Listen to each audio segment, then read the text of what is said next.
Hello, Internet. Good to see everybody. I guess StreamYard didn't want to play an intro this morning. Kind of weird. But I can actually hear myself this time. I figured it out. There's a stupid setting in my computer. How is everyone this wonderful Sunday evening? Got another stream for you guys. A lot of stuff to talk about. There's a bunch of stuff left over from last week that I didn't get to talk about, and I probably won't get to talk about tonight. Because...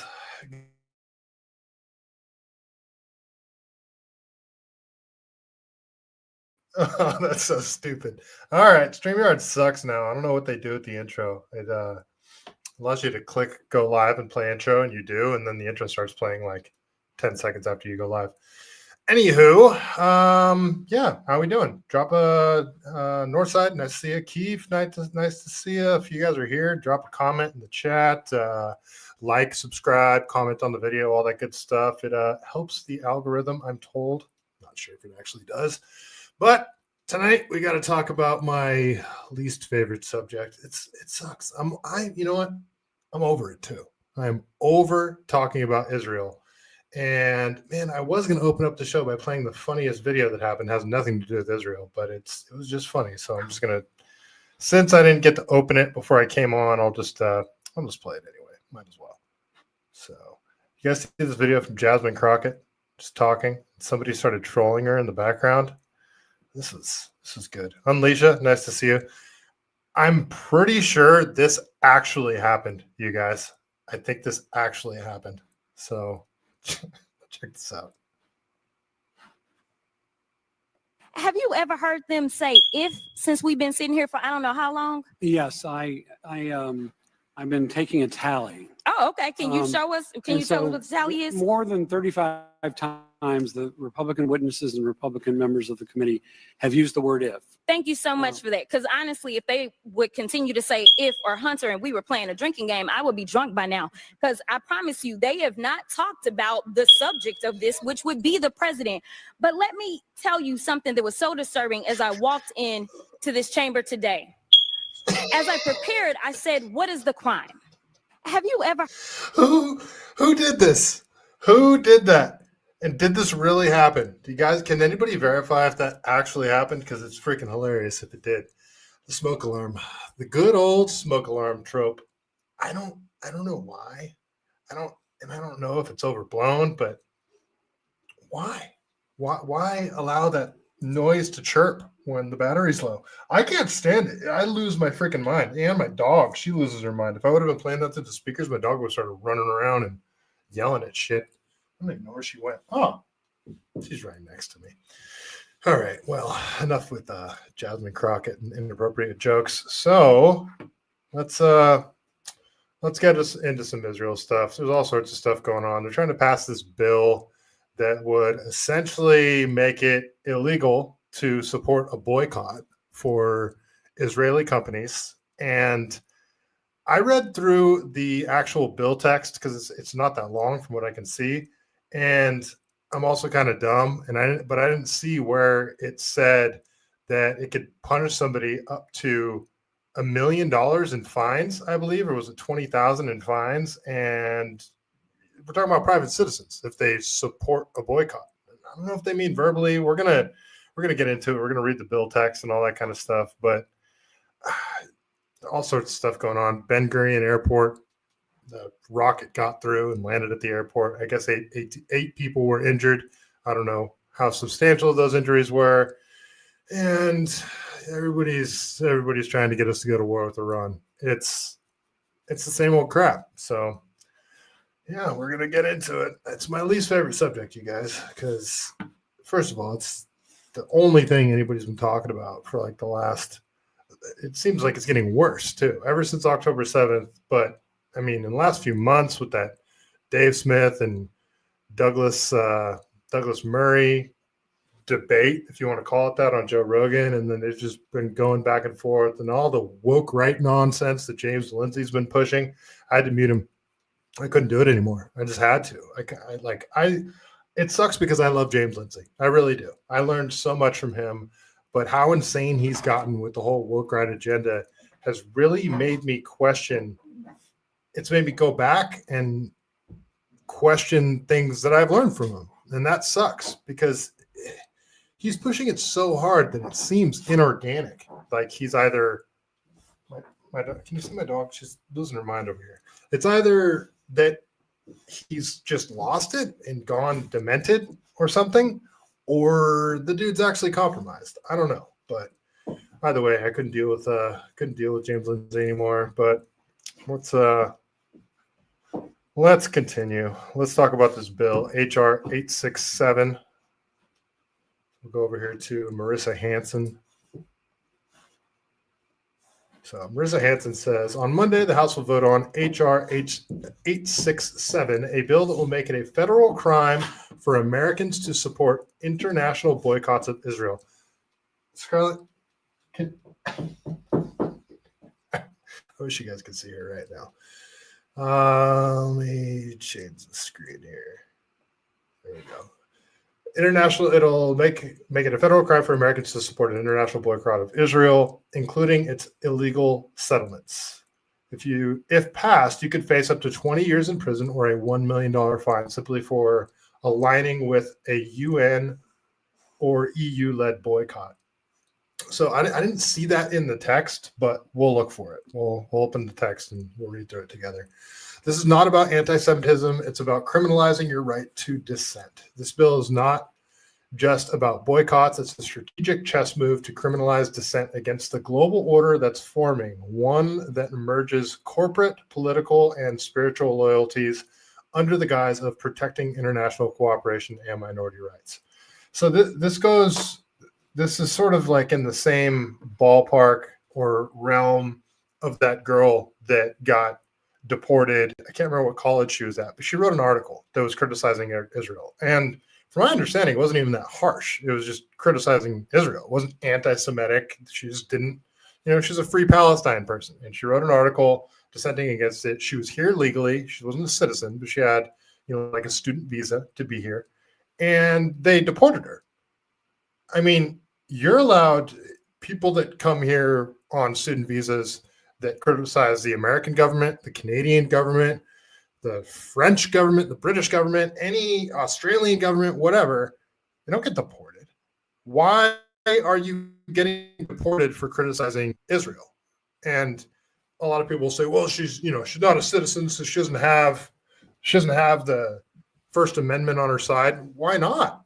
Why not? If you're here legally, even if you're not a citizen, if you're here legally, how do constitutional protections not apply to you?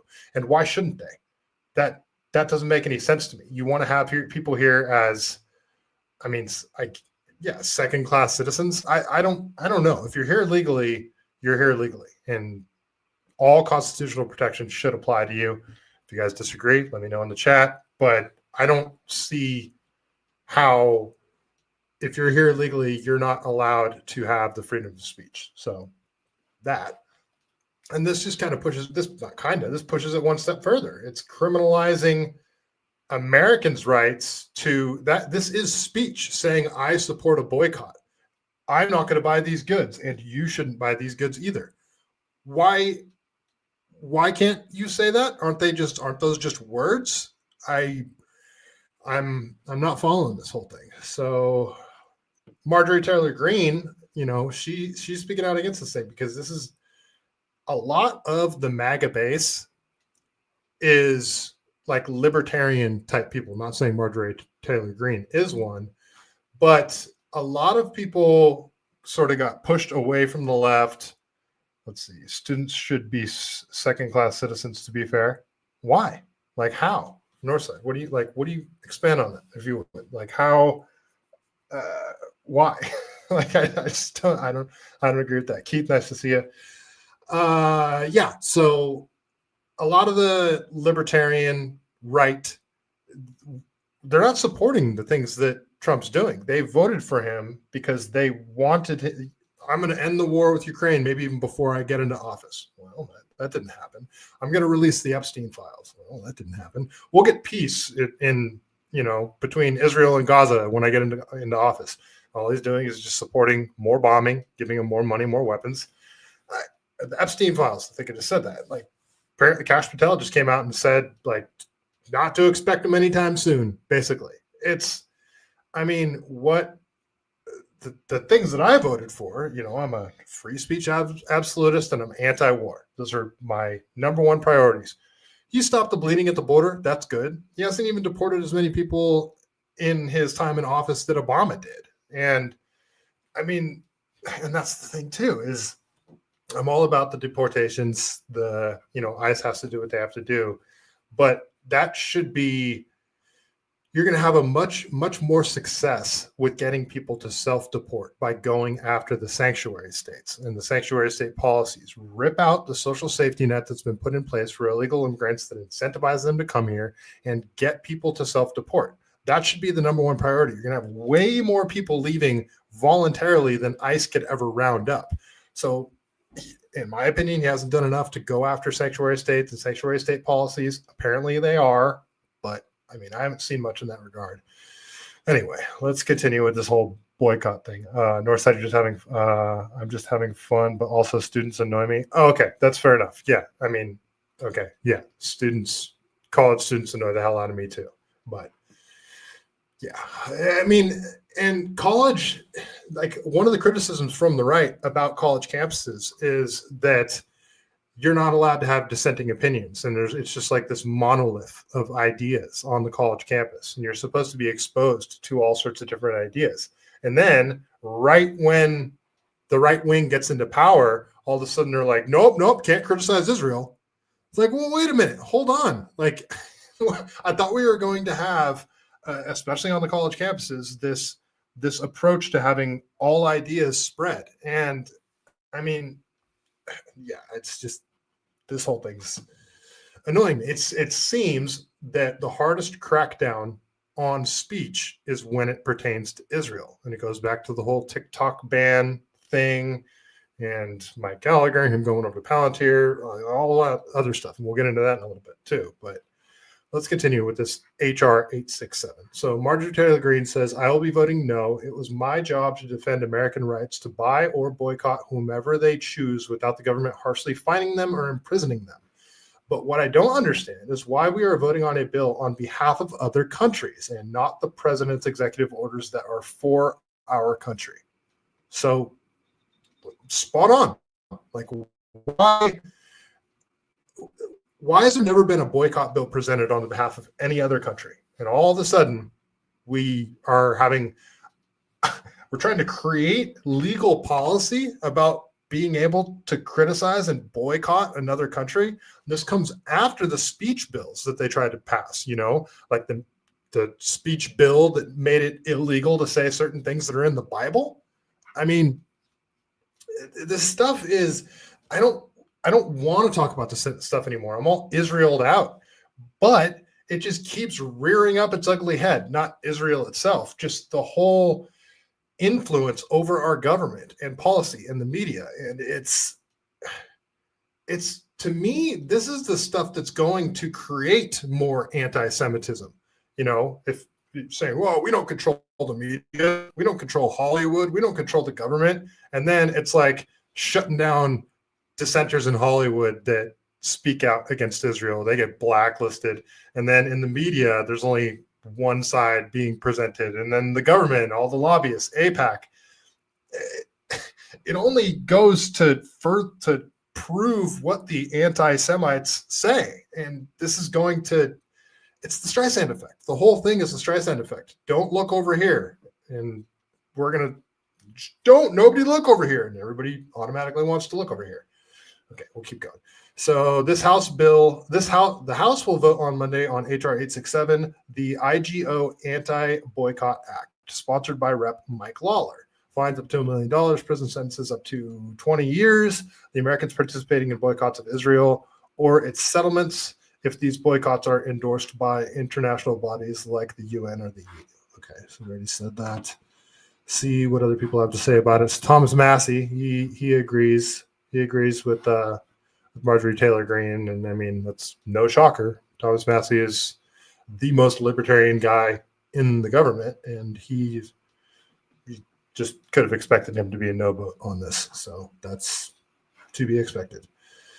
And then you've got this is from somebody reposting Thomas Massey's post, and it's just this AIPAC propaganda video, and this is from the real Brandon. This just caught my eye. It's not a huge account or anything, but I mean, he's making a good point here. So AIPAC literally runs ads bragging about how they work with and urge Congress to pass laws making it illegal to boycott companies from Israel. Gee, I wonder where this bill came from, says nobody. So let's watch this video really quick.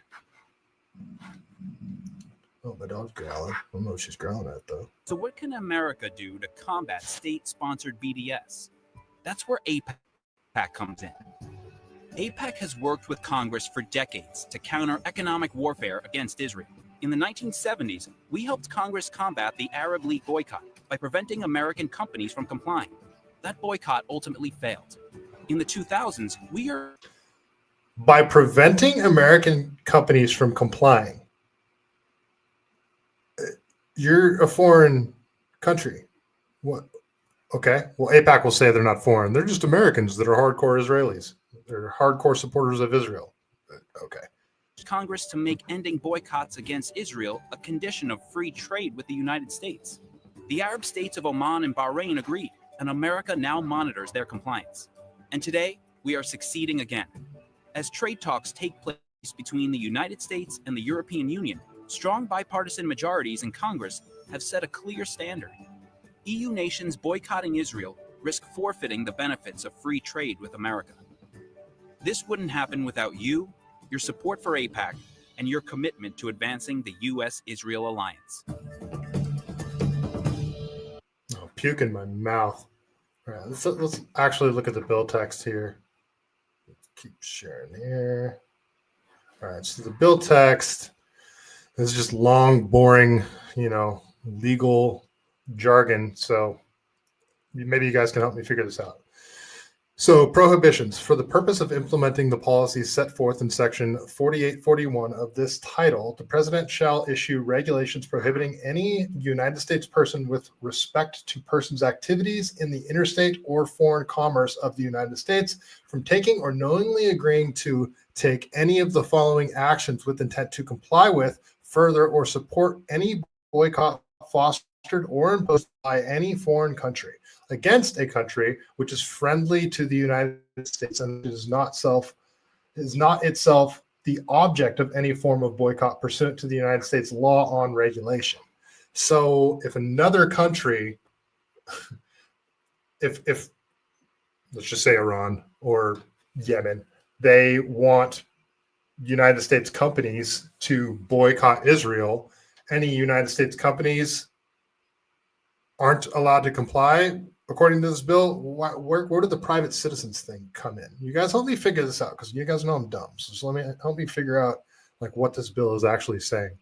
So the first prohibition, refusing or requiring any other person to refuse to do business with or in the boycotted country with any business concern organization under the laws of the boycotted country, with any national or resident of the boycotted country, or with any other person pursuant to an agreement with a requirement of or a request from or on behalf of the boycotting country. The mere absence of a business relationship with or in the boycotted country with any business concern organization under the law of the boycotted country, with any national or resident of the boycotted country, or with any other person does not indicate the existence of the intent required to establish a violation of regulations issued to carry out the subparagraph. Wow, I hate how they're all written like this. So what did they just say, guys? It's such a long run-on sentence. B is refusing or requiring any other person to refuse. Refusing or requiring any other person to refuse to employ or otherwise discriminating against any United States person on the basis of race, religion, sex, or national origin of that person, or any owner, officer, direct, or employee of such person. Okay, that's nothing to me. Furthering information with respect to race, religion, sex, or national origin of the United States person or any owner, officer, director, or employee of such person. D, furnishing information about whether any person has had or proposes to have any business relationship, including a relationship by way of sale, purchase, legal or commercial representation, shipping or other transport, insurance, investment, or supply, with or in the boycotted country, with any business concern organizing under the laws of the boycotted country, with any national or resident of the boycotted country, or with any other person who which is known to be believed to be restricted from having any business relationship with or in the boycotting country. Nothing in this subparagraph shall prohibit the furnishing of normal business information in a commercial context as defined by the Secretary. Okay. Furnishing information about whether any person is a member of, has made contributions to, or is otherwise associated with or involved in the activities of the charitable or fraternal organization which supports the boycotted country. Paying, honoring, confirming, this is F, paying, honoring, confirming, or otherwise implementing a letter of credit which contains any condition or requirement compliance with which is prohibited by regulations issued pursuant to this paragraph, and no United States person shall, as a result of the application in this paragraph, be obligated to pay or otherwise honor or implement such letter of credit. Okay, so this seems to be the only thing where it mentions like individual persons. Let's see. You guys, give me your thoughts in the chat on this. If you've read this bill, if you've got any interpretations on this bill, I would love to hear it, because especially if you have like a legal background, please let me know your thoughts on this. Exceptions, regulations issued pursuant to paragraph 1 shall provide exceptions for complying or agreeing to comply with requirements. Okay, so we don't really care about the exceptions. Foreign policy controls. In addition to the regulations issued pursuant to subsection A, regulations under subchapter I to carry out the policy set forth with section 4811 2D, as the title shall implement the policy set forth by this section. Okay, it's just all this legal jargon, you guys. I'm not good with this. So this was the one that stuck out to me. Actually, I think it was the one I just read. So I want to read F again. Sorry, I'm just going to annoy you guys here. Paying, honoring, confirming, or otherwise implementing a letter of credit which contains any condition or requirement compliance with which is prohibited by regulations issued pursuant to this paragraph, and no United States person shall, as a result of application of this paragraph, be obligated to pay or otherwise honor or implement such letter of credit. I don't know what that means, guys. All right, let's keep going here. It's enough of the bill text, I guess. So there, yeah. And I didn't see where it said that there could be fines up to $1 million. I read through as much of this bill text as I could find, but according to Rep. Marjorie Taylor Greene, there could be fines up to $1 million and prison sentences up to 20 years. So what does that mean? Does that mean if you say, yes, let's boycott? Like, yeah, this is the way this is written and what people are saying about it, to me, isn't clear. The way I'm reading the bill, it sounds like if another country wants to implement a boycott of Israeli countries, like Iran, for example, to say, hey, we want to implement this boycott, and then if you support it in the U.S., you can get in trouble as a private citizen. Is that correct? Or are they talking about owners of companies or businesses that are like, no, we're not going to do business with Israel because we're supporting this boycott? Are those the people they would go after? So is this a speech thing? I'm having trouble here. So I can't tell, and I don't want to be hyperbolic and be like, they're going to put you in prison for supporting a boycott, when I'm not sure that's exactly how the bill text reads. So we'll keep going here. Let's switch gears a little bit, but it's still about Israel. So yesterday or last night, I believe, they had a rocket got through. Apparently, it was the Houthis. It's not. So like, where did they fire the rocket from is what I'm curious about. But I guess it made it past the Iron Dome and it hit Ben Gurion Airport. Holly Happ, Marjorie Taylor Greene said the bill got pulled. Interesting. Well, the fact that it was even going to go to the floor in the first place is still concerning, But if you have any interpretations on the bill, please let me know, because I'm having trouble making sense of what the bill says versus what people are saying it says. So I'll look up if the bill did get pulled, great. That's great. But the fact that it was being brought to the fore in the first place is concerning. So let's see. So yeah, this is the rocket that got through. It looks like a big giant nothing burger. Like, I don't even know if it hit a runway or anything like that, but here's footage of it. Oh my god! Oh my god! No cred! No cred! No cred! No cred!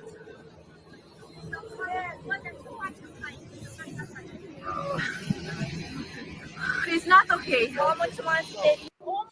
Okay, so plume of smoke, 8 people got injured. Doesn't seem like they're very serious injuries, but people are making a giant big deal about this. I mean, a rocket got through. I'm not saying it's a good thing. I'm not saying it's a good thing that a rocket got through and hit the Ben Gurion Airport.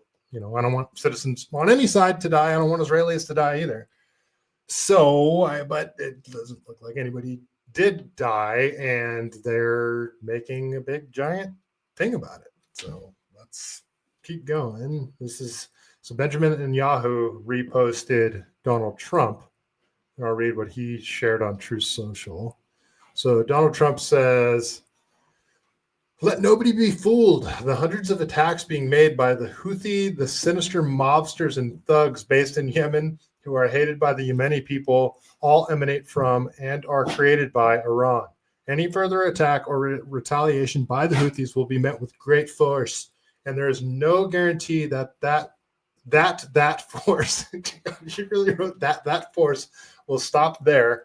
Iran has played the incoherent victim of rogue terrorists from which they have lost control, but they haven't lost control. They're dictating every move, giving them the weapons, supplying them with the money and highly sophisticated military equipment, and even so-called intelligence.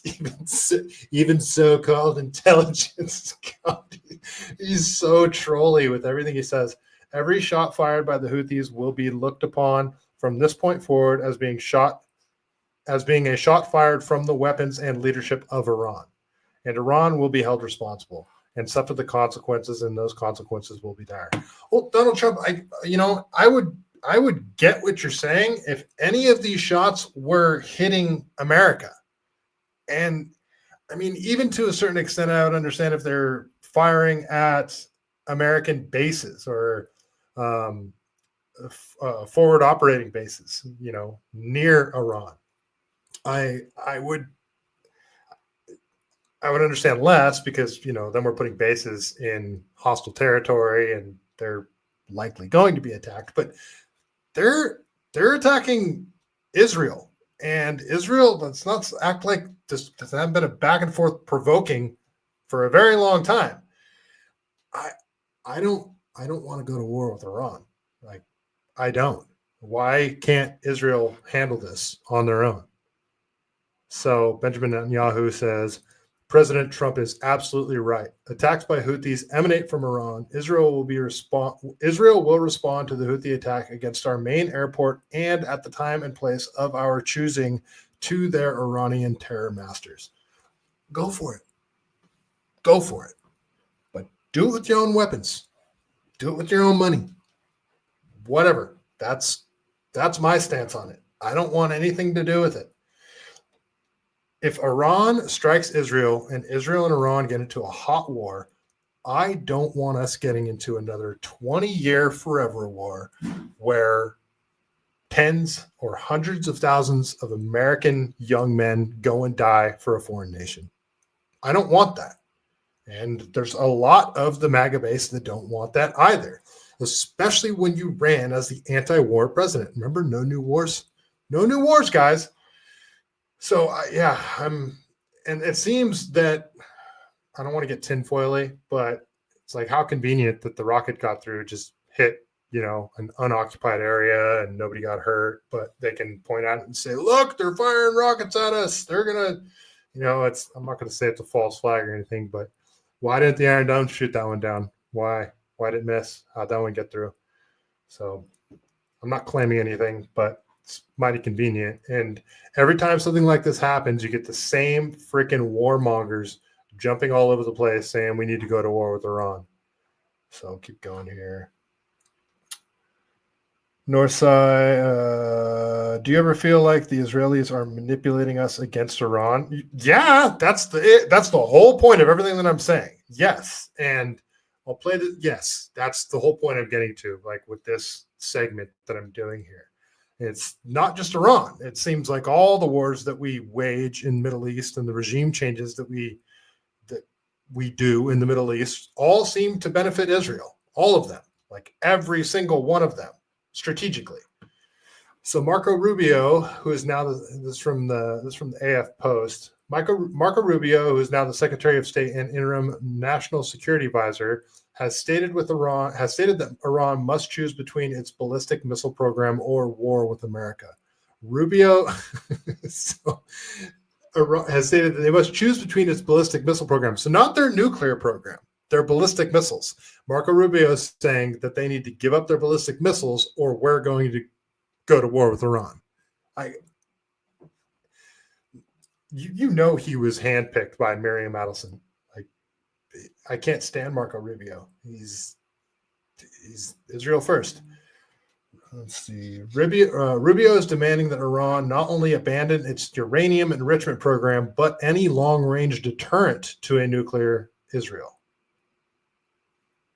Okay, so Rubio's making some very heavy demands against Iran, or we're going to go to war with them. So then here's John Fetterman. John Fetterman, we cannot negotiate with Iran. So see how this is a bipartisan warmongering effort. That's like the only thing you can ever get Congress people from both sides of the aisle to agree on is war and giving themselves raises. It's the only thing you can ever get bipartisan support on. War, especially if it supports Israel, and giving themselves raises and more taxes. So, Fetterman, we cannot negotiate with Iran. It's time to destroy their nuclear program and neutralize the remaining capabilities of its proxies. I remain steadfast with Israel. Provide whatever is necessary to carry this out. No! Let them do it! Iran isn't threatening us with nuclear weapons. They're not bombing us. You guys can disagree with me all you want. I am not about this. Oh, they're our greatest ally. They're our ally. It's like, are they though? Like, what do they do for us? How do they help us? They always just suck us into a fight. It's like, I hate making analogies or comparisons, like trying to prove a point, but sometimes it's necessary. It's like if you have a friend and this friend's always, eating over at your house and borrowing money from you, and every time you guys go out, he gets in a fight, and you have to get in a fight with him because he's your friend. And you usually win because together you're good at kicking ass, but it makes everyone hate you, and you only inevitably get into more and more fights. And at a certain point, you got to ask yourself, it's like, well, crap, he eats all my food, he borrows money from me all the time.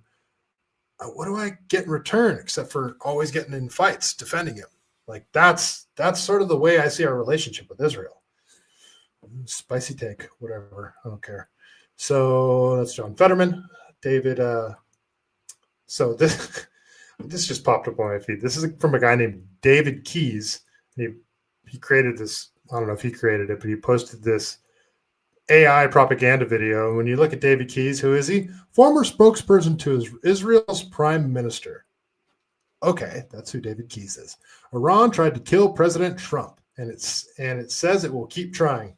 Did they though? Like, when was that proven? Or, it was Iran. It was Iran that tried to take him out. Okay, all right. See this, like trying to drum up support for going to war with Iran. They tried to kill Trump, you guys. Like, are people buying this shit?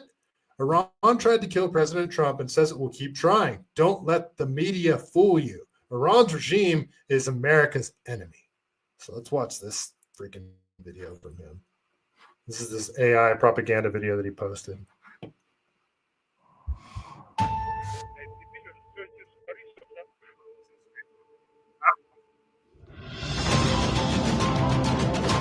ما انشالله بتونیم ترامپ رو بکشیم. این فرماندهان نظامی که این دستور رو دادن اونا باید کشته بشن. So he's saying in retaliation for Soleimani. Remember when he killed Soleimani and then said he died like a dog? I mean, we'd probably be pretty pissed if, we didn't declare war. They didn't bomb Soleimani, take him out in American territory. He didn't get any sort of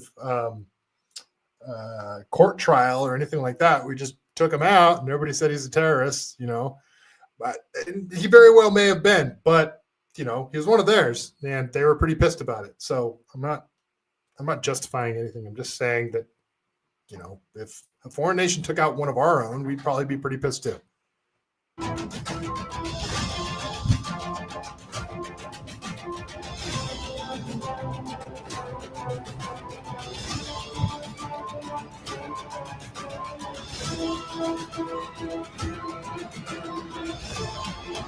دنبالشونیم بالاخره دنبالشون هست. Oh my God. This is straight up propaganda. This is straight up warmongering propaganda. Unbelievable. All right, let's keep going here. So this is the video that Dave Smith always shares, the 4-star general. You guys remember Douglas Murray talked about the 5-star general, talking about doing regime changes in 7 countries in 5 years. And I believe I'm pretty sure the list was Iran was number 1 on that list, Syria, Iraq, Sudan, Somalia. I can't remember the other 2. He says them here, so I'll just play this video for you guys. But this is it General McGregor? Is that who it was? I can't remember his name. I'm sure it'll say in the video here.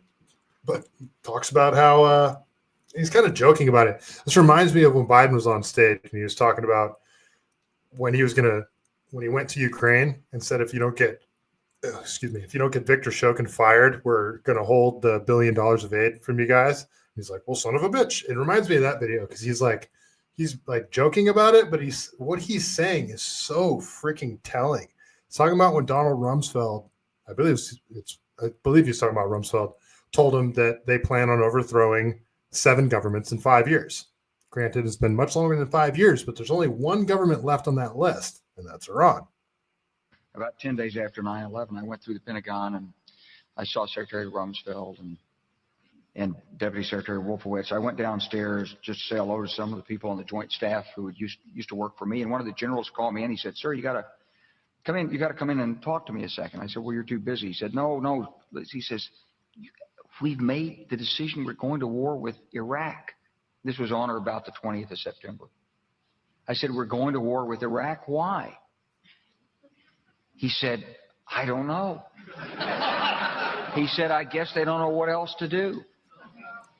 So I said, "Well, did they find some information collect?" Just a sidebar too. I was in college at this time. I believe it was my first year in college when 9/11 had just happened. And, about a year after that, we're going to be going to war with Iraq. And I remember I asked 2 different professors. I asked one, and this is back, I was so young that I was thinking like, well, whatever he tells me has to be true because I'm sure they just agree on this stuff, right? There's no room for nuance here. Either Saddam Hussein supported Osama bin Laden or he didn't. And there's no, it's either true or it's not. And the first professor said, no. First professor said, no, he had nothing to do with Osama bin Laden. Just straight up said that. And then there was another professor that I have, and I can't remember what class it was, but he seemed stoked that we were going to war with Iraq. And I was like, did they have anything to do with 9/11? Did they support Osama bin Laden? He was like, it's really looking that way. It's really looking that way. And that was when I first realized that oh, there isn't just an across the board agreement on this stuff when it comes to foreign policy. I was so ignorant at the time. And my 19-year-old brain couldn't comprehend, like, why are we going to war with Iraq? Like, what do they have? They didn't do 9/11. Like, I don't get it. And it's funny right there when he said, well, why? It's like, well, I guess they don't know what else to do. And that is sort of like the sentiment of the country at that time. The country is so pissed off after 9/11. We just wanted to carpet bomb somebody. Tons of people, like what we saw and what we went through on 9/11, people were pissed. It hit home with every single American, especially New Yorkers. People on the East Coast had any attachment to New York whatsoever. But even people that are way out here in California that had never been to New York or anything, that was an attack on America, and tons of people died. We all stopped what we were doing. We all watched the towers come down. A lot of us watched the planes go into the towers live on TV. I mean, that day, that was like my generation's RFK or JFK moment. And Americans wanted blood after that, and they capitalized on that. Like, imagine trying to get a Patriot Act passed before 9/11. Like, what? You want to do what? You want to just be able to call someone a terrorist and then throw them away in Gitmo without any due process whatsoever after 9/11? Like, oh yeah, terrorists. Got it. Yep, that's fine. Got to do that. Let's continue with this video. Connecting Saddam to Al-Qaeda, he said, no. He says, there's nothing new that way. They just made the decision to go to war with Iraq. He said, I guess it's like we don't know what to do about terrorists, but we've got a good military and we can take down governments. And he said, I guess if the only tool you have is a hammer, every problem has to look like a nail. So I came back to see him a few weeks later, and by that time we were bombing in Afghanistan. I said, are we still going to war with Iraq? And he said, oh, it's worse than that. He said, he reached over on his desk, he picked up a piece of paper. He said, I just got this down from upstairs, meaning the Secretary of Defense's office today. And he said, this is a memo that describes how we're going to take out 7 countries in 5 years, starting with Iraq and then Syria, Lebanon, Libya, Somalia, Sudan, and finishing off Iran. So there it is. So the only country that's left on that list is Iran. Obviously, it's been more than 5 years, but it seems like the goal is still there. So we'll keep going here. So there's that. Yeah, so let's listen to David Sachs talk about this. And when David Sachs talks about foreign policy, I tend to agree with him, like item by item.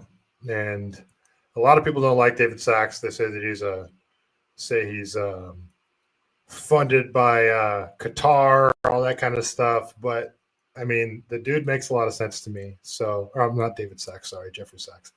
So this is from Ryan Mata. He's if you guys don't follow him, he's awesome. Ryan Mata Media over on X. He's been on the show once. Good dude. Jeffrey Sachs explains how the U.S. government has been arming and radicalizing Muslim nations to destabilize, infiltrate, and carry out regime change operations in Syria, Lebanon, Iraq, Afghanistan, and Iran. Iran is not a threat to the United States. It is a threat to the greater Israel agenda. And I tend to agree with that. And if we stop supporting Israel and stop supporting Israel in terms of war with Iran, and we said, you know what, this is between you guys handle it. We're not going to give you any weapons towards this. Iran is going to be much more likely to be like, okay, like we're to call off their dogs, or it would be extending an olive branch. Like, why do we want Iran to be our enemy anyway? Because they're a Muslim country? Like, why? And the people in charge in Iran are because we installed them in the first place twice. The whole thing's ridiculous. And the whole nuclear program thing. I'm not advocating that Iran has a nuclear program, but who are we to say that they can't? Is Iran the only enemy of America, an enemy of America that is going to have nuclear weapons? I mean, there's already plenty of countries that are enemies to America that have nuclear weapons. And guess what? We don't fuck with them so much either. So I don't know. The nuclear deterrent thing is, I mean, if I was Iran, I would probably want to get a nuclear weapon, not to use it, but to say, hey, like, you know, just careful what you guys do. Don't fuck with us too much. We have nukes, you know, just, I know I'm saying a lot of controversial things here, but this is just, the whole we can't let Iran get a nuclear weapon idea. It's like, how Iran knows that if they tried to strike America, just like any other country knows, just like China knows, just like Russia knows, if they struck America with a nuclear weapon, they would be wiped off the map. And that's not a joke at all. They would be hit with 50 nukes at the exact same time. Iran would be uninhabitable for 100 years. So, like, the whole Iran can't get a nuclear weapon thing, or it's going to lead to the downfall of the United States somehow, is just that's not adding up with me here. So let's watch this video from Jeffrey Sachs here. A presidential order by Obama to overthrow Assad starting in the spring of 2011. We have a name for this program. It was Timber Sycamore. Sycamore. The United States, together with other countries. A lot of people don't know about that operation either. This isn't some like tinfoil theory. Just Google timber sycamore and it'll pop right up. Just the Wikipedia on it tells you everything you need to know. Go down the rabbit hole of timber sycamore. So many people just don't even know what happened. This region trained fighters, especially jihadists, including the ones that just took power, to overthrow the regime. This created chaos. 600,000 dead in Syria in a war that has gone on for 14 years. The outcome of this war is what the CIA wanted back in 2011, which is that a jihad group would take power in Syria after being armed by the United States. The reason I want to be clear about this is that we will not have peace in this region until we have public diplomacy that is based on real diplomacy, not on CIA operations. And we will not have peace until Israel stops its militarization of the entire Middle East, because the Syrian war is just one of 6 wars that Israel has promoted, including in Lebanon, Iraq, Syria, Libya, Somalia, and Sudan. Huh. Those are the exact same countries that Donald Rumsfeld said we're going to overthrow in 5 years. Crazy. We had the list, actually, from Wesley Clark back in 2001, when he was handed a paper in the Pentagon that the goal was 7 wars in 5 years. The only war that hasn't taken place yet, to Netanyahu's great consternation, is the US war with Iran, which Israel is still trying to instigate to this very day. So the Syrian war is part of a regional tragedy. We have tragedy in Gaza, the West Bank, Lebanon, Syria, Iraq, Sudan, South Sudan, and Libya that I put at the hands of the United States government and its ally Israel, because none of these wars had to happen. These were all wars of choice. They were all wars that came from the idea of regime change operations, that the United States would determine which regimes operate in which countries. We'll never have peace in this region if outside imperial powers like the United States are dictating the terms to this region. The only way to have peace in this region is if this region is determining its own future, not outside powers. And Israel could never do these wars on its own. These are American wars. America provides the financing, it provides the military backup, it provides the naval support, it provides the intelligence operations, it provides the munitions. Israel couldn't fight for one day without the United States backing. Israel could not be committing a genocide in Gaza without the United States' full operational complicity. I don't mean political complicity, I mean direct, daily operational complicity. This has to end. This region has been divided for 100 years, first by the British Empire and then by the American Empire. And this is going on until today. We have a genocide going on right next door. Till today, till this morning. People being wantonly killed, brazenly killed, because the United States is providing the means for this. So this is what's happening in Syria. Is the US on the fence? Hardly. It's the major actor. So this is why I'm super skeptical of any new information that comes out saying, look what Iran did. Now we need to go to war with them.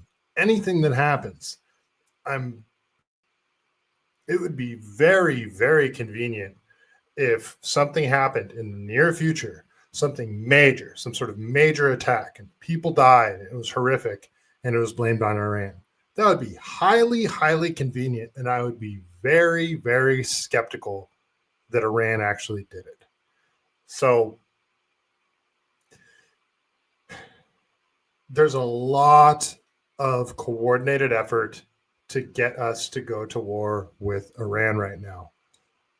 And a lot of people aren't buying it, especially after everything that happened with 9/11 and these forever wars and Ukraine and all of these wars that just ultimately waste tons of, you can't even say taxpayer money because they just print the money up and everything becomes more expensive for us. Tons of people die on both sides and nothing ever ends up getting resolved. It's like, what are these wars really supporting? You know, that's all we export is war. And what Jeffrey Sachs said here is all these wars that are being waged on Israel's behalf or in conjunction with Israel in the Middle East, could they really do them on their own? He says no. And I tend to agree with him. Like, I don't think Israel would be able to fight all these different wars on all these different fronts at the same time, but they've got their big brother that'll just, get into any fight that they ask him to get into. And that's a problem. It is a huge problem. It's like the little kid that knows he has a big brother and he just goes around talking shit to everybody because they know the big brother will defend him. It's almost like the big brother needs to let the little brother get his ass kicked a little bit. I don't want anything bad to happen to Israel. I don't.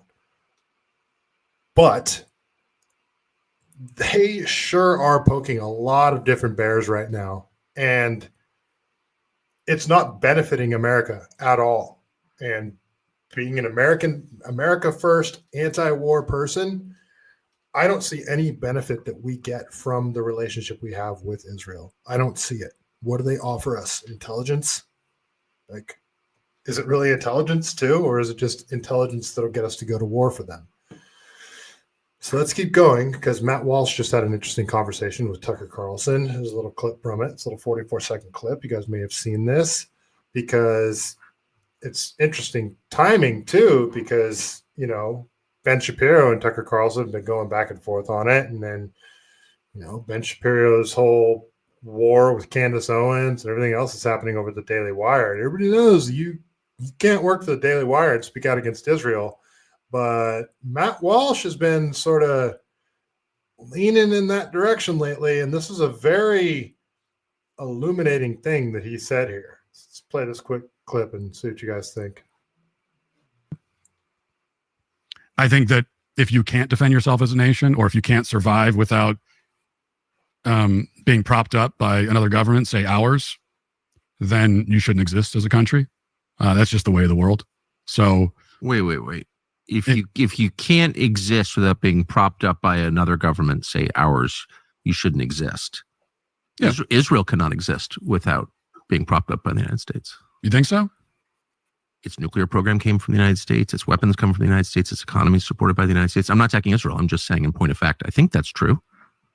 And I mean, Israel thinks it's true, or they wouldn't have armies of lobbyists and influencers in the United States. Bibi wouldn't have shown up twice in the past.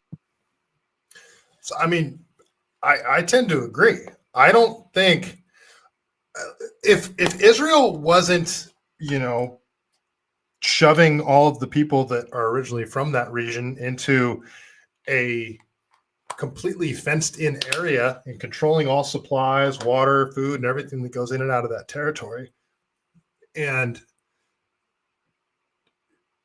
ruling as a completely authoritarian regime, and they actually wanted to have some sort of peace in the region and just coexist with, Muslims and Christians throughout the region, that could be possible somehow if Israel actually wanted peace, but it doesn't seem like they want peace. I've been saying from the get-go, ever since October 7th, with their response to October 7th, that they're not trying to just get rid of Hamas. This is, whatever you want to call it, a genocide, an ethnic cleansing. The result is going to be, and bookmark this, quote me on this, the result is going to be every single last Palestinian in Gaza will be either killed or forced to leave. And they will level that place to the ground, except the buildings they want to keep, and they will completely take over Gaza. It will become just another part of Israel, and there will be no Palestinians left. That's 100% what I think is going to happen.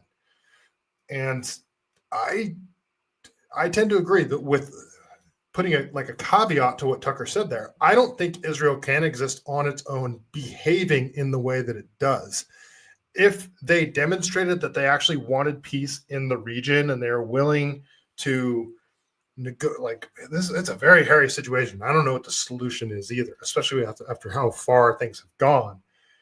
But if they could demonstrate that they actually do want peace with their neighbors, maybe they could exist on their own.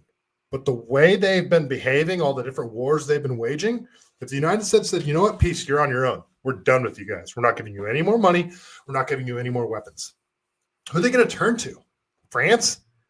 The UK? There's no way. There's no way that they're going to be able to fight all these wars on all these different fronts. So what Matt Walsh said there is he doesn't believe another country should exist if they can't exist on their own. And then Tucker's saying Israel couldn't exist on their own. And Matt's like, really? Matt's not dumb. What's he saying there? So I don't know. It's hard to say if Matt was trying to hint at something, if Matt was trying to say Israel shouldn't exist because they can't exist on their own, or he was just making that point and then not realizing I guess maybe he thinks Israel can exist on their own. I don't know, but that's very interesting that Matt Walsh said that. And I think it's going to be, I don't know when this interview was, but after it came out, I imagine there were some very uncomfortable conversations over at the Daily Wire after this. I don't know. You guys tell me. What do you guys think? You guys remain quiet in the chat there. Let me know. Let me know what you guys think. Am I being too out of line here? Tell me how I'm wrong. Call me an anti-Semite. Tell me why I'm anti-Semitic. Because I'll say too, go to my X account and just search the word Jews. You're not going to be me. You're not going to see me ever just saying the Jews this and the Jews that. That's not how I think at all. The country of Israel has demonstrated to me that they are an authoritarian regime, and the way they conducted their government, top down, statewide control, propagandizing their people, waging war, the whole nationalism thing, and it's this communal way of thinking. It's the complete opposite of the foundational principles of what America was created on. Individual liberties. The government of America was created as anti-government. It's written into the Constitution that if your government becomes too authoritarian, you have the right to overthrow them. It says that in there. That's why we have free speech. That's why we have the Second Amendment. So the way Israel conducts itself as a country, to me, is the exact opposite of the principles of American liberty. And that's just what I'm seeing.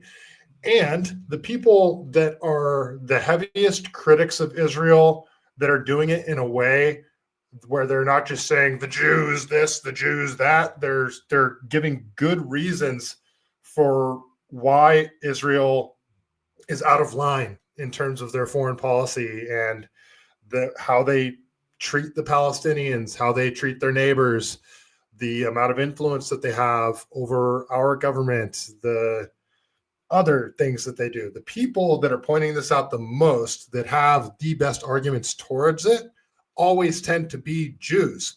Max Blumenthal, Glenn Greenwald, Norman Finkelstein, these guys are all Jews, and they're talking about how Israel is out of control.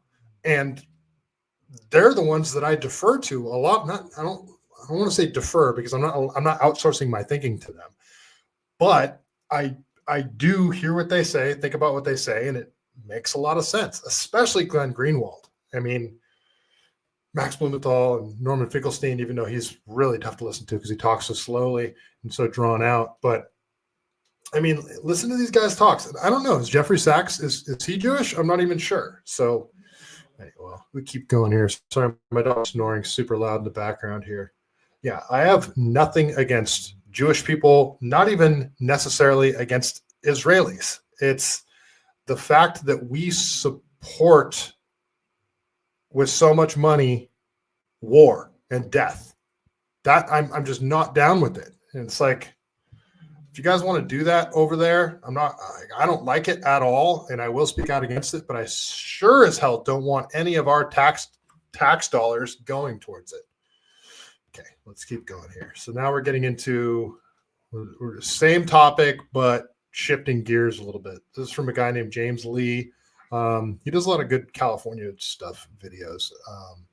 So he says, this is about Mike Walls, the guy who accidentally put I can't remember which reporter he was, in the Signal chat with Pete Hegseth, JD Vance, Tulsi Gabbard, about the plans for strikes on the Houthis. You guys remember that? Signalgate crap, all that stuff that happened. So Mike Walls was the guy that put together the Signal chat and then just accidentally put this reporter into the Signal chat. And the way Signal works is, in order to put somebody in the chat, that their phone number has to be saved in your phone.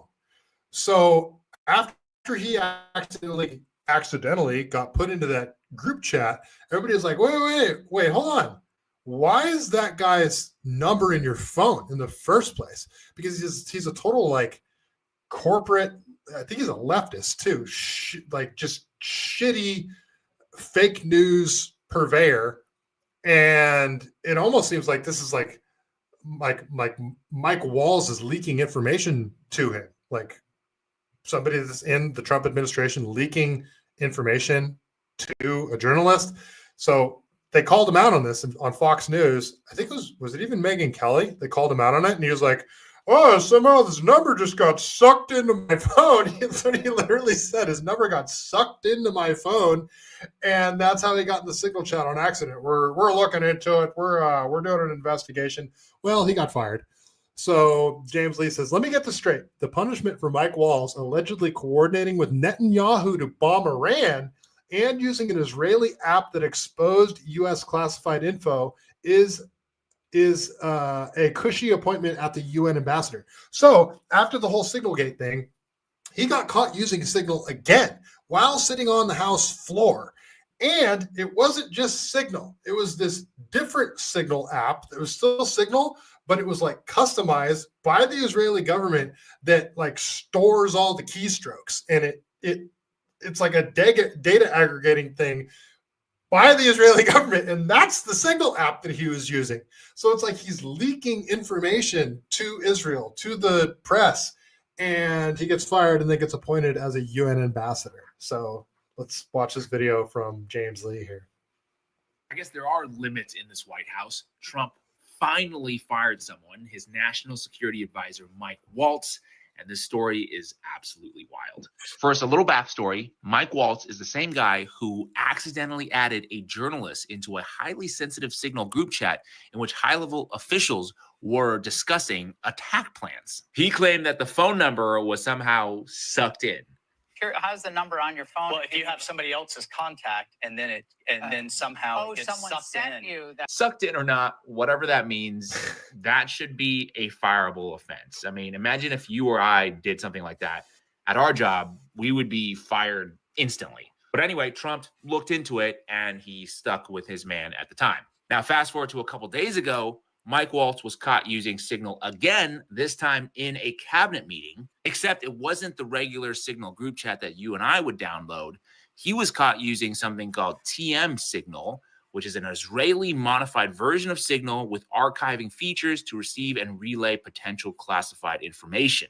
And the story that just broke this morning is that Waltz was fired because he, quote, engaged in intense coordination with Israeli Prime Minister Benjamin Netanyahu about military options against Iran ahead of an Oval Office meeting between the Israeli leader and Trump. The view by some in the administration was that Waltz was trying to tip the scales in favor of military action and was operating hand in glove with the Israelis. This is the national security advisor just casually texting a foreign government on the side in a cabinet meeting. A Trump advisor told the Washington Post, quote, "You can't do that. You work for the president of your country, not a president of another country." To me, that's treason. No, working hand in glove with a foreign president to possibly undermine U.S. national security interests, got to be treason. Agree? Disagree? But alas, I guess the repercussion for that nowadays is just a cushy appointment to be the next ambassador to the United Nations.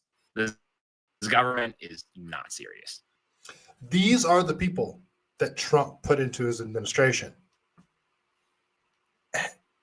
I don't know why we thought it was going to be any different. With all the money he got from Miriam Adelson and a bunch of other Zionists, I don't know how anyone thought that he wasn't just going to do exactly what Israel told him to do and put hardcore Israeli supporters all around him, like Marco Rubio and this guy.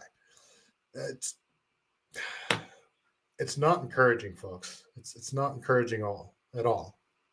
And especially if you're America first, because you don't hear that being talked about a lot anyway, or anymore. Okay, let's keep going here. So this is him talking at Mike Waltz, groomed by Israeli lobby AIPAC director. So it's not Mike Waltz talking; it's this former AIPAC director talking.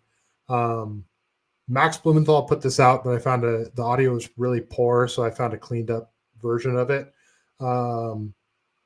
Confirms he was just one of several tapped to provide ears on questionable or curious conversations.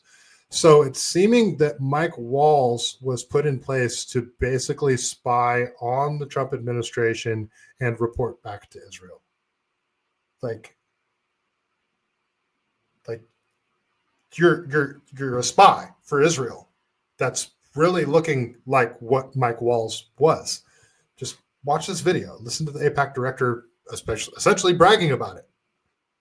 We may not lobby the executive, but as we were talking about, was in discussion earlier about Congress being representatives of the people. Well, the White House has to be responsive to Congress. And so if working with the time our friends on the Democratic side of the aisle to apply pressure. The audio was really poor, so it sounds like they ran this through like an algorithm, and this is using AI. But I could find the original video and play it, but this audio is actually better. The way they know how to an administration, as it will be within this administration. Well, I was talking about the people who will get appointed into some of these jobs. But like at the top of the week, talk about Marco Rubio, he's like, I'm like, so he's talking about people that will be like loyal to Israel, put at the top, like Marco Rubio, Elise Stefanik, and Michael Waltz. Those are three people having something in common. Waltz. Those three people have something in common. They all serve in common, all have relationships with GA highly from their communities. That was horrible. Never mind. This audio sucks. They all served in Congress. They all have relationships with key AIPAC leaders from their communities. Okay. So the lines of communication are good. Did there be something questionable or curious? Key assets on the conversation chip. You never got one of the first candidates I ever met with this AIPAC professional in my job to see candidates Congress. with guy John Ratcliffe. John He was Ratcliffe. challenging you a long time. You come as member of Congress in Dallas. He's got limps like you bring the race and you're and you go understanding of issues and but he's how he to be over the CIA or for crying out loud. I mean, you got it. It's just features that there are a lot. I would call them lifelines, but there are lifelines. So he's bragging about how AIPAC gets people that are essentially Israel first into key governmental positions, like the Secretary of Defense and the Director of the CIA. Pretty important positions. I kind of want to try to find the Max Blumenthal, the original audio for that now. So let's see. Big Beard Highway 59. Traitors must be held accountable. God's law will be followed. I think I'm with you there, buddy. I think I'm there with you. Let me see if I can find that original audio. There it is. Max Blumenthal shared it earlier. Let me see if I can find it. Here, this should be it.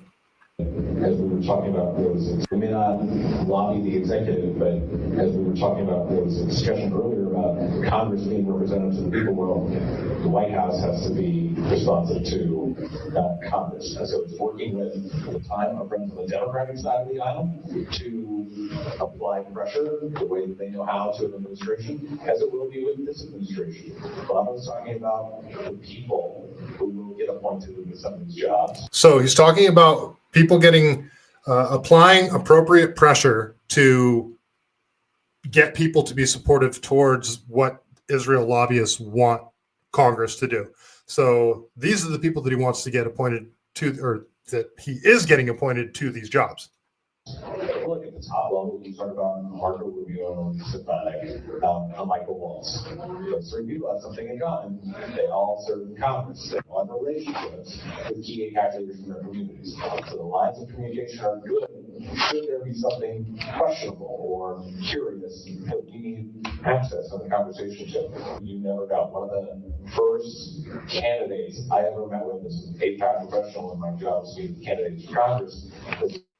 Guy John Ratcliffe. He was challenging a long-term member of Congress in Dallas. This guy looks like he could win the race, and we go talk to him. He has a good understanding of the issues. And a couple of weeks before he took the oath as the CIA director, for crying out loud. He was the guy that Jesus speak to. So there are a lot. I won't call them lifelines, but there are lifelines.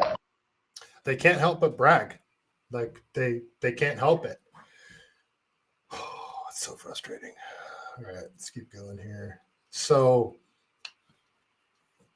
last thing I'll say about this, because I decided to put this at the end because nobody seemed to notice it. This is a while back. This is around Christmas time, I believe.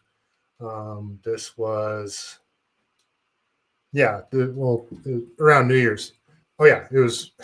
So you guys remember the Tesla Cybertruck bombing in front of the Trump Tower in Vegas back on January 1st or 2nd or whenever it was? You guys remember that, right? And then this dude, what was his name? Can't remember his name, but he got an email. So he went on the Sean Ryan show and talked about, he got an email about this guy apparently having knowledge of like anti-gravity propulsion and all sorts of stuff like that. And you guys are like, what are you talking about? I thought we were talking about Israel. I'll get there. So he went on Sean Ryan's show, and like a lot of stuff he was saying just seemed super far-fetched and weird. The whole situation just seemed weird in that regard. And the whole anti-gravity stuff, I'm going to get Ashton Forbes. I'm going to just try and see if Ashton Forbes will come back on and talk to me about all this stuff again. But something happened at the very end of this show, Sean Ryan's show, who has CIA assets on all the time, especially that blonde lady who seems like a straight up propagandist. But something he said at the very end of the show really stuck out to me, and not a lot of people noticed. Maybe because they didn't they didn't watch the full episode, because this happened in like the last 5 minutes of the episode, and it really stood out to me. So listen to what he says about starting about our border, and then listen to what he says about Iran.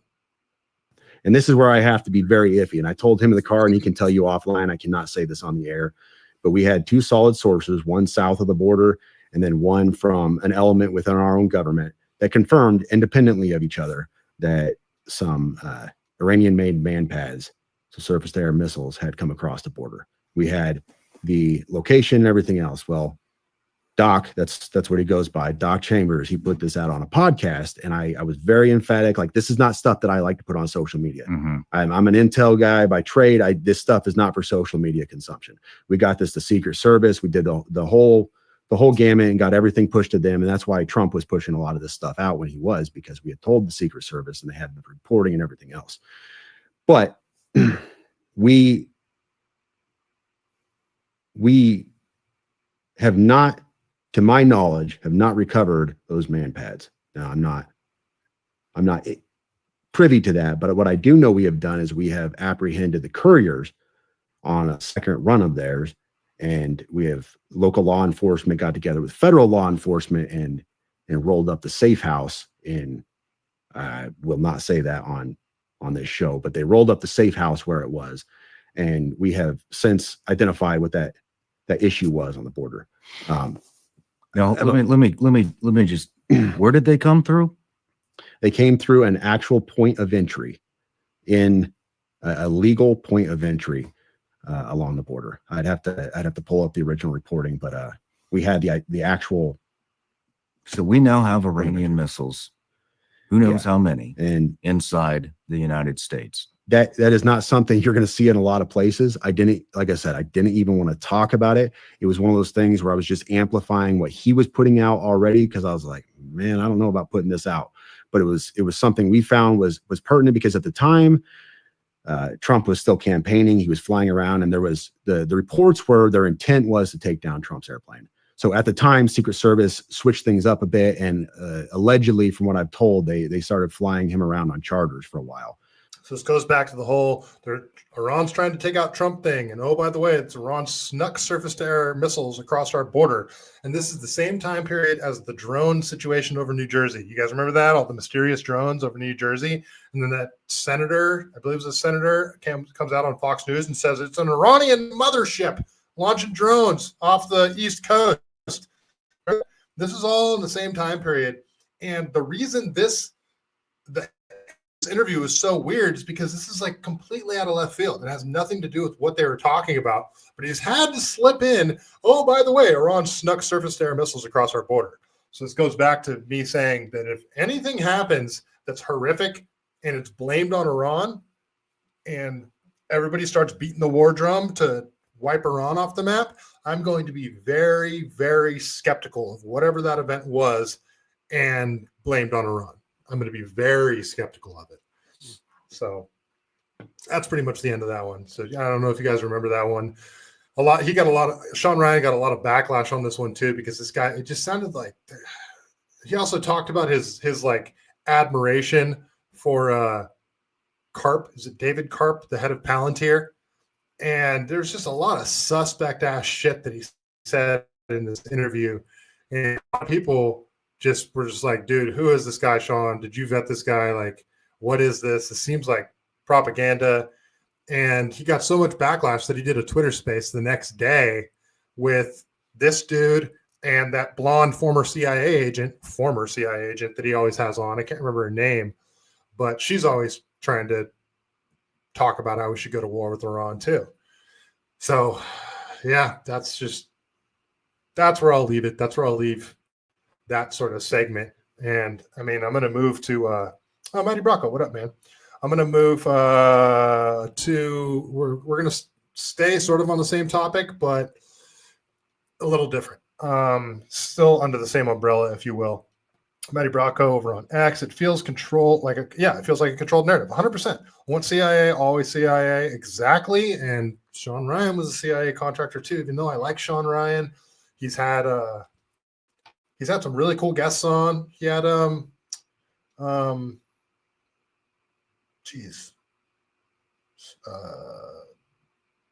Dale Stark. He had him on, the A-10 pilot. Awesome dude. Yeah, just I don't trust former CIA assets or agents, but especially when they're promoting a narrative that is trying to get us to go to war with somebody. Dana Klassen over on Rumble. Iran wants us all dead. Okay. What do you mean? Like Iran, like the royal Iran, like just normal people in Iran? There's a guy I worked with that was just in Iran last year. It's funny. He went to Israel and then he went right to Iran. He's a big, tall, black dude. He said he loved it. He was treated great in Iran, and everybody's very normal there. And yeah, he didn't get killed. They didn't want him dead. They were very nice to him, actually. He got invited into somebody that he met at the airport, invited into their home and ate with their family. So I don't know. I want to go to Israel and I want to go to Iran just to check it out for myself, because I've never been to Israel. I've never been to Iran. So I want to check it out for myself. Anyway, we'll keep going here. So back to Marjorie Taylor Greene. Sorry. I'm like, I like Marjorie Taylor Greene, but this is a post from Unusual Whales. I'll share this. I'll share my screen again. Let's see. So Marjorie Taylor Greene did a very suspicious trade, should we say. So popping up here. There we go. All right. So this is from Unusual Whales. This is unusual trading by a politician. Marjorie Taylor Greene bought Palantir on April 8th. On April 17th, Palantir was awarded a government contract with ICE to develop Immigration OS. She sits on the Committee of Homeland Security. Palantir is up nearly 50% since. How interesting. It's almost like sitting on the Committee of Homeland Security, you might have inside information on who's going to get awarded government contracts. Interesting, super interesting. Even though, I mean, anybody that's paying attention, well, I mean, they didn't know that ICE was going to make some big purchase of pre-crime software, if you will. But I guess somebody could have guessed that like Palantir is the only game in town when it comes to that stuff, when it comes to aggregating data and creating a profile on somebody. So let's talk about that. Let's talk about Palantir a little bit. I have a really long thing that I want to read for you guys. Grok is a great tool. It tells you so many things that, just data, just information, and it's a powerful tool. So if you have questions about what Palantir does, Palantir is a Silicon Valley company. They, for the first 5, it was created by Peter Thiel and David Karp. Is it David Karp? And they have very strong ties with Israel. They're both very pro-Israel. And the first 5 years of their existence, their only client was the CIA. That was their only client. And one of their products that they offer is this program called Gotham. And Gotham is scary. Gotham is, it's essentially like the twins and the other person that sat in the pool and predicted pre-crime in Minority Report. That's kind of what Gotham is. It allows they don't aggregate data themselves, but you can feed a bunch of raw data into this program and it'll essentially create a profile on that person based on the data that you've plugged into the program. So I'm going to read this long thing. So I asked Gotham, or I asked Grok, I was like, explain what Gotham is. So Grok says Palantir Gotham is one of Palantir's flagship software programs designed to handle complex data analysis for clients who need to make sense of chaotic, high-stakes information. Think government agencies, militaries, and intelligence outfits like the CIA, NSA, or Department of Defense. It's less about collecting data and more about taking the heaps of raw info these organizations already have, like phone records, emails, financial transactions, or satellite imagery, and turning it into something actionable.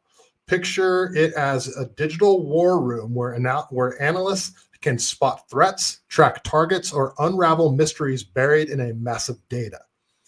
At its core, Gotham is a data integration and analysis tool. It starts by pulling in whatever a client throws at it, no matter how messy or disconnected, structured stuff like databases, unstructured stuff like documents or videos, you name it. The platform then uses a mix of algorithms and human-friendly interfaces to organize this data into a coherent picture. One key trick is entity resolution. If John Smith pops up in a flight manifest and Jay Smith on a bank record, Gotham figures out it's likely to be the same guy based on context clues like matching a phone number. This builds a web of relationships, people, places, events that analysts can explore. Yeah, guys, following here? This is super deep state, surveillance state shit. The magic happens in its graph-based approach. Gotham maps these connections visually, like a giant spider web. Imagine a screen showing a suspected smuggler linked to a phone call, a boat rental, and a border crossing, all tied together with lines showing how they're related. Analysts can zoom in, filter, or pivot to ask questions. Who else called this number? Or where's the boat been? Machine learning kicks in to spot patterns humans might miss, say flagging a series of cash deposits that look like money laundering, or to predict what might happen next, like a shipment's likely destination, or predict what might happen next. Okay, so like they use this under the guise of, we need to track down the illegal immigrants. We need to weed out the terrorists and all that stuff. And then what happens when it starts getting applied to ordinary American citizens that are guilty of wrongthink? Like, this is where this stuff gets scary, because if they can apply it to terrorists, suspected terrorists, or illegal immigrants, they can apply it to any individual person for any reason. All of our data is tracked, everything. We already know this, but we don't have, I don't think most of us truly grasp exactly how much data is collected on us and how that data can be used against us. Gotham figures out how it can be used against us. Gotham's built for speed and scale. It's not just sifting through static files. It can handle real-time feeds. Think drone footage or live comms intercepts, letting users react as events unfold. The U.S. military, for instance, has used it to process battlefield intel, cutting decision times from hours to minutes. During Hurricane Maria in 2017, relief agencies leaned on Gotham to coordinate aid by tracking supply drops and damage reports in real time. It's also been tied to counterterrorism. Think linking a burner phone to a known operative, or even tracking nuclear proliferation by connecting shipment logs to suspicious purchases. The interface is a big deal. It's designed for humans, not just coders. Analysts can drag, drop, and search without writing SQL queries, though the backend's powered by heavy-duty tech. Think distributed databases and custom AI models. Palantir layers in collaboration tools too, so a team spread across agencies can work the same case, leaving notes or flagging leads. Security's baked-in encryption, audit logs, role-based access, since clients like the Pentagon can't afford leaks. Who uses it? Gotham's roots are deep in the intelligence world. The CIA was the early backer of the VIA in-Q-tel, and it's been a go-to for the U.S. agencies like ICE for deportation ops or the FBI for investigations. The armies used it to streamline targeting in places like Afghanistan, while allies like the UK's Ministry of Defense have tapped it for their own missions. It's not cheap. Contracts often run millions, but for these clients, the cost beats the risk of missing a critical signal in the noise. Critics, though, see a dark side. Privacy advocates like the ACLU slam Gotham for enabling mass surveillance, pointing to cases like ICE using it to profile immigrants, or the LAPD testing it for predictive policing. Palantir pushes back, saying they don't control the data or the mission. That's on the client, and that their tech has guardrails like restricting who sees what. Still, the line between connecting dots and overreach. Okay, it continues. Still, the line between connecting dots and overreach gets blurry when you're handing powerful tools to powerful players. In short, Gotham's a beast of a platform. It takes data flood that overwhelm humans, filters it through AI and intuitive design, and spits out clarity for decision makers. It's less about flashy innovation and more about raw, practical problem solving, whether that's catching bad guys or routing aid. Depends on who's at the controls. So it could be used for good or evil, guys. Okay. So so after all of that, I asked it. I asked Grok the question. Oh, I'm not even sharing this with you. It doesn't matter. You guys aren't going to read along with me. But I asked Grok the question: does Palantir or its executive have ties to Israel? Yes, Palantir Technologies and its executive have demonstrated ties to Israel, both operationally and through public statements. Here's a concise overview based on our information. Operational ties. Strategic partnership with Israeli Ministry of Defense. In January 2024, Palantir announced a strategic partnership with the Israeli Ministry of Defense to supply technology for war-related missions following a board meeting in Tel Aviv. This agreement involves providing AI-based tools to support military's efforts, particularly after October 7th Hamas attack. Tel Aviv office and local operations. Palantir has maintained an office in Tel Aviv for over a decade, staffed by many former Israeli intelligence government and former Israeli government officials. The company has praised Israel's tech talent and expressed interest in future acquisition there. Technology deployment. There's a key word here, you guys. Palantir's AI and data analytics tools, including predictive policing systems. You hear that? Predictive policing systems, pre-crime, have been used by Israel for surveillance and military operations in the West Bank and Gaza. These systems reportedly help identify potential threats, though critics argue they continue to human rights concerns. Executive ties and public stances. Alex Karp, that's his name, has been a vocal supporter of Israel, stating in his interviews that Palantir stands with Israel and criticizing other tech leaders for not publicly backing the country. He has acknowledged losing employees due to his stance, but framed it as a necessary cost to taking a position. Karp has visited Israel multiple times, including the 2024 board meeting, and has emphasized Israel's technology contributions. Peter Thiel, the co-founder and chairman. Thiel has expressed a pro-Israel bias, notably stating in 2024 Cambridge Union discussion that he defers to Israel when questioned about the use of Palantir's AI in military targeting programs like Lavender. His comments suggest both business and ideological alignment with Israel. Board meetings in Tel Aviv. In January of 2024, Palantir held its first board meeting of the year in Tel Aviv as a show of solidarity, which executives like Alex Karp and Peter Thiel meeting Israeli President Isaac Herzog and families of hostages. This move described as an effort to encourage other companies to publicly support Israel. Context and criticism. Public backlash. Palantir's ties to Israel have drawn criticism, including protests at its London office in December of 2023, where pro-Palestinian groups accused the company of complicity in war crimes. Norwegian investor Storebrand divested $24 million from Palantir in 2024, citing concerns over the role in Israeli surveillance and potential violations of international humanitarian law.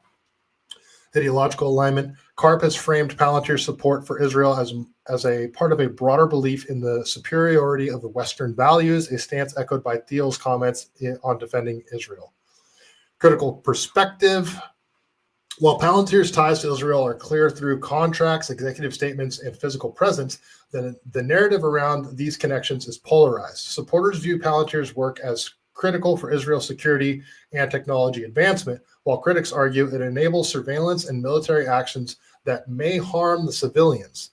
The company's transparency about its specific contributions is limited, with executives like Karp declining to detail which technologies are provided. This lack of clarity fuels speculation and distrust, particularly given Palantir's history of controversial contracts with entities like the CIA and ICE. So this could also be used against Israeli citizens. If Israeli citizens start saying, I don't really think we should continue doing what we're doing in Gaza. It's seeming to get out of hand. A lot of people are dying. track those people, Palantir can create endless lists. You plug in criteria for people that aren't sympathetic to the cause, and you can create lists, including Israeli citizens that aren't down with what the Israeli government is doing. Palantir's predictive policing is a data. Okay, so then I asked Grok, explain Palantir's predictive policing, because that's what they're using in West Bank. Predictive policing. Palantir's predictive policing system is a data-driven technology designed to assist law enforcement in anticipating and preventing crime by analyzing vast amounts of data to identify patterns, predict potential criminal activity, and allocate resources efficiently. It's pre-crime, like Minority Report. It is primarily built on Palantir's Gotham platform, which integrates and analyzes structured and unstructured data from diverse sources. While Palantir's predictive policing tools have been used globally, including in Israel, specific details about their deployment are often proprietary or limited due to the sensitive nature of the contracts. Below is a concise explanation of how the system generally works, its applications, and relevance to contexts like Israel. Okay, I'm not going to read all this, but you guys get the picture. Palantir, with all of the crackdown on speech against Israel right now, the anti-boycott stuff, the speech laws being critical of Israel that are passed, and then the power of Palantir's Gotham program and their association with Israel, it's easy to see how this could be used to identify people that are critical of Israel and create lists. What are they going to do with those lists? You guys can all speculate what they would do with those lists. Lists of people that are critical of Israel, both in Israel, in America, abroad. This is it's not good. Surveillance state is here. It's absolutely here. Gotham was created in 2015. So, I mean, 10 years of them testing this program and seeing what it can do. Okay, North Side over on Rumble. I've been seen to my own wallet though, Coach, and I know I want my taxes spent. The Palantir AI calculates where all the refried beans and curries are sold throughout this once great nation. Yeah, so that's that. That's yeah, I have so much other stuff that I was going to get into. I only wanted to talk to this for about an hour, and I went about an hour and 40 minutes. So I went way over on this. I have a whole other show created that I could do, but it's so hard for me to do a show in the middle of the week because I have to get up so early. I have to get up early tomorrow. And by the time I get home, it's usually 6 at night. Many of you guys know I run. I like to run really far. It's like my thing. So by the time I get home from work, get my run in, take a shower, eat some dinner, it's 8 o'clock at night. And it's really hard for me to put a show together, but I already have the show put together, but then I got to create a thumbnail for the show. I got to create the stream itself. It's just, anyway, I have a whole other show put together and I'm not going to commit to doing one this week, but I really want to. I'm really going to try, but I'll be back here next Sunday, same time, 7 o'clock for sure. I'm going to try and keep it to California next Sunday because there's so much California stuff going on right now. So much California stuff going on right now that I want to talk about, but I have so much. I have like 4 hours worth of California stuff pulled up that I want to talk about, but I don't have time. I don't have time to get to it. And that's about all I want to do tonight, you guys. So sorry to make this an all Israel episode, but it had to be talked about. So I'm going to try not to talk about Israel for a while. I need a break. I need a break from all the Israel stuff, even though it doesn't seem like Israel is taking a break from us. So yeah, that's about all I got, folks. Thank you guys so much for hanging out in the chat. Matty Bracco, Northside, Dana Clausen, Big Heavy. Let's see who else we got. Holly, Keith, Unleasha, Keith. Oh, I got you. Yeah, all you guys, thank you so much for hanging out. That's about all I got tonight. Before we get out here, we got to tell a joke from the greatest book ever written, The Truth About Chuck Norris. What do we have tonight? All right, it's a quick one. It's a quick joke. All right, so I'll see you guys back here next Sunday at 7 o'clock.